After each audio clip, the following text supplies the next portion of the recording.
अष्टावक्र गीता का आज सूत्र 8 देखते हैं। अहम करते इति अहम मानम महाकृष्णा ही दंशिता नाहम करते इति विश्वासामृतम पीत्वा सुखी भव। शब्दार्थ: अहम मैं, कर्ता करने वाला, इति ऐसे, अहमान महाकृष्णा ही दंशिता अहंकार रूपी अत्यंत काले रंग के सर्प से डसा गया। ना हम नहीं, मैं कर्ता करने वाला हूँ, इति ऐसे, विश्वासा अमृतम पीत्वा विश्वास रूपी अमृत को पीकर सुखी सभी प्रकार के दुखों से मुक्त अत्यंतिक रूप से सुखी भव हो जा। भावार्थ: तू मैं करने वाला हूँ इस अहंकार से युक्त हुआ है, मानो किसी को भयंकर काले सर्प ने डस लिया हो। मैं कुछ भी करने वाला नहीं हूँ, इस अकर्तापन से विश्वास रूपी अमृत को पीकर तू सभी प्रकार के दुखों से मुक्त अर्थात अत्यंतिक सुख की अनुभूति कर परम सुखी हो जा। व्याख्या: यहाँ पर अष्टावक्र अहंकार घमंड को दुखों का मूल कारण मानते हुए कहते हैं कि तू इस घमंड रूपी भयानक काले सर्प से डसा हुआ है, इसलिए स्वयं को कर्ता करने वाला मान रहा है। मैं हूँ की भावना ही तुझे उस परमात्मा रूपी चैतन्य आत्मा से अलग करती है। जब तक तेरे अंदर घमंड है, तू स्वयं को उस चैतन्य आत्मा से अलग ही मानता रहेगा। यही विविधता ही सभी दुखों कष्टों का मूल कारण है। इसलिए तू मैं भिन्न हूँ, मैं कर्ता करने वाला हूँ, इस घमंड को त्याग कर। मैं कर्ता करने वाला नहीं हूँ, कर्ता करने वाला वही परमात्मा है। मैं तो केवल कठपुतली हूँ जो उसके इशारे पर नाच रहा हूँ। ऐसा विश्वास रूपी अमृत का सेवन करके सुखी हो। यहीं पर अहंकार घमंड को जानना हुआ आवश्यक है। सारे संसार की उत्पत्ति उस परमपिता परमेश्वर से हुई है। एक ही चेतना की अनेक रूपों में अभिव्यक्ति हुई है। शरीरगत चेतना आत्मा तथा समष्टिगत चेतना ही परमात्मा है। आरंभ में इस ब्रह्मांड में एक कामना इच्छा का स्फुरण हुआ, एको अहम एको हम बहुश्याम, मैं एक हूँ अनेक हो जाऊँ। इसी स्फुरण से सोची हुई शक्ति का जागरण हुआ। वही शक्ति आगे विविध रूपों का निर्माण करती रही। इन विविध रूपों में समाई चेतना का उस परम चेतना से पृथकत्व अलग का आभास हुआ, जिसके परिणाम स्वरूप मैं भाव का जन्म हुआ। यह मैं भाव ही स्वचेतना के उस विशाल चेतना से पृथक अलग का कारण है। इसी अहंकार घमंड से विविधता प्रतीत का मूल कारण प्राणी की बुद्धि है। बाइबल की कथा है कि आदम ने शैतान राक्षस के बहकाए जाने पर बुद्धि रूपी फल खाया, जिसके कारण से स्वर्ग से पृथ्वी पर गिरा दिया गया। ये अच्छी प्रतीक कथा है। शैतान है अहंकार रूपी घमंड। उसी ने बुद्धि रूपी फल खाने को प्रेरित किया, जिसके कारण मनुष्य को स्वर्ग रूपी बगीचे से परमेश्वर की कृपा से वंचित हो गया। अतः यह बुद्धि ही जीव को परमात्मा से अलग करती है, लेकिन बुद्धि को बहकाया अहंकार रूपी घमंड ने। अतः यह अभिमान ही मूल पाप है, जिसके प्रेरित करने से प्राणी परमपिता की कृपा से वंचित हो गया। सारे संसार की उत्पत्ति की प्रक्रिया इसी अहंकार से होती है। बाइबल में शैतान राक्षस को ईश्वर के समान ही शक्तिशाली माना गया है। दोनों की सत्ता को स्वतंत्र रूप से स्वीकार किया है। वहाँ भारतीय दर्शन में इस शैतान रूपी राक्षस को अहंकार स्वाभिमान कहते हुए इसकी स्वतंत्र सत्ता नहीं मानना। इसकी उत्पत्ति का कारण अज्ञान मानता है, जिससे वह अज्ञान ही मूल पाप है। अज्ञान से हुआ यह आभास आत्मज्ञान से ही मिट सकता है। जब आत्मा का बोध हो गया, उसका ज्ञान हो गया, तो संदेह समाप्त हो जाते हैं और प्राणी अपने वास्तविक रूप को पहचान लेता है।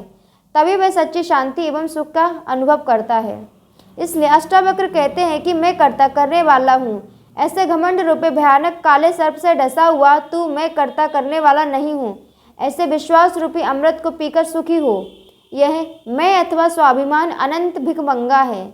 इसको जितना भी भरो ये खाली ही रहता है, इसकी कभी तृप्ति नहीं होती।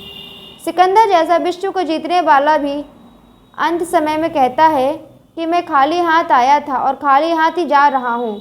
इस संसार का सारा खेल अहंकार घमंड का ही है। वह स्वयं को कुछ दिखाना चाहता है। मनुष्य की ज़रूरतें बहुत कम है जिसको सरलता से पूरा किया जा सकता है, लेकिन उसके अधिकांश कार्य स्वाभिमान की प्यास को पूरा करने के लिए ही होते हैं। यह स्वाभिमान कठिन और असाध्य कार्य करने में रुचि लेता है, जैसे सिर के बल चलना, एक पैर पर खड़े रहना, तप करना, नंगे रहना, कठिन उपवास करना, ऊंची चोटियों पर चढ़ना, लंबे समय तक समाधि लगाना, हठ योग करना आदि। यह मनुष्य का अभिमान ही है कि वह स्वयं को सभी पशुओं में श्रेष्ठ मानता है। इस अभिमान ने ही पृथ्वी को समस्त सृष्टि का केंद्र माना, अपने को देवताओं की संतान माना। हमारा देश महान, हमारा धर्म महान, हमारी जाति महान, मैं महान आदि अभिमान की ही घोषणाएं हैं। यह अभिमान एक बीमारी है जो जीवन में सिखाया जा रहा है। ये शिक्षण संस्थाएं, विद्यालय, समाज आदि सभी तो यही कुछ सिखा रहे हैं। अभिमान के अलावा जीवन में और कोई बोझ, तनाव नहीं है, ना ही कोई बंधन है। अभिमान सदैव चाहता ही है, देता नहीं है। देने वाला तो अभिमान रहित हो जाता है। यह इच्छा, चाह ही दुख का कारण है। जितना अधिक चाहोगे उतना अधिक दुखी होगे। यह सुखी होने का रास्ता नहीं है।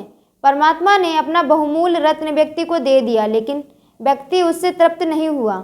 उसमें और पाने की प्यास बढ़ती ही जा रही है। उसका एकमात्र उपाय धर्म है।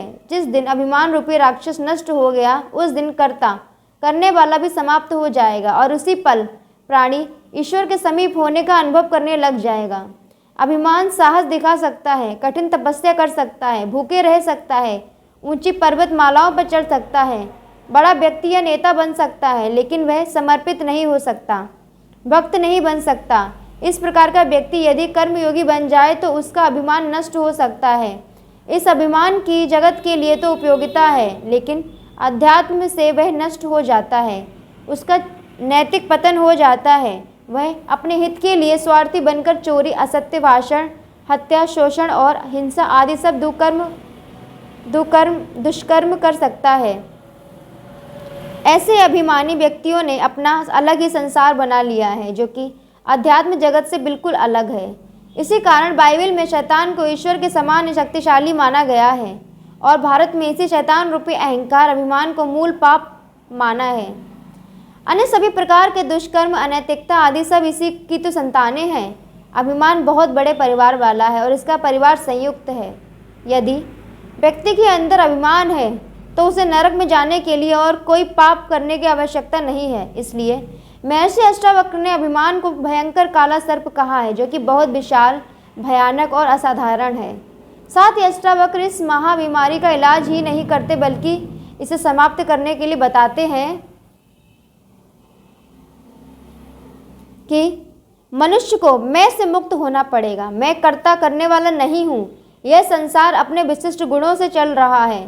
परमात्मा ही सब कुछ करने वाला है। ऐसा विश्वास पूर्वक मान लेना ही अभिमान से मुक्ति के लिए काफ़ी है। इसी से प्राणी वास्तव में सुखी हो सकता है। अभिमानी व्यक्ति को सुखी करना बहुत कठिन कार्य है। इस अभिमान रहित को दुखी नहीं किया जा सकता। महर्षि अष्टावक्र इसके लिए कोई विधि, साधना, जप, मंत्र, योग, तपस्या आदि भी नहीं बताते। वे कहते हैं कि इस तरह देखो, अपने जीवन के नज़रियों को बदलो, पूरे विश्वास और निष्ठा पूर्वक, तो निश्चित ही परिवर्तन आ जाएगा। बोध मार्ग ही पर्याप्त है। यह गलत दृष्टि ही तुम्हारे दुखों का कारण है। गलत दृष्टि यही है कि तुम अपने को उस एक परम चेतना के साथ नहीं मानते। अपनी ढपली, अपना राग अलग ही बजाए चले जा रहे हो।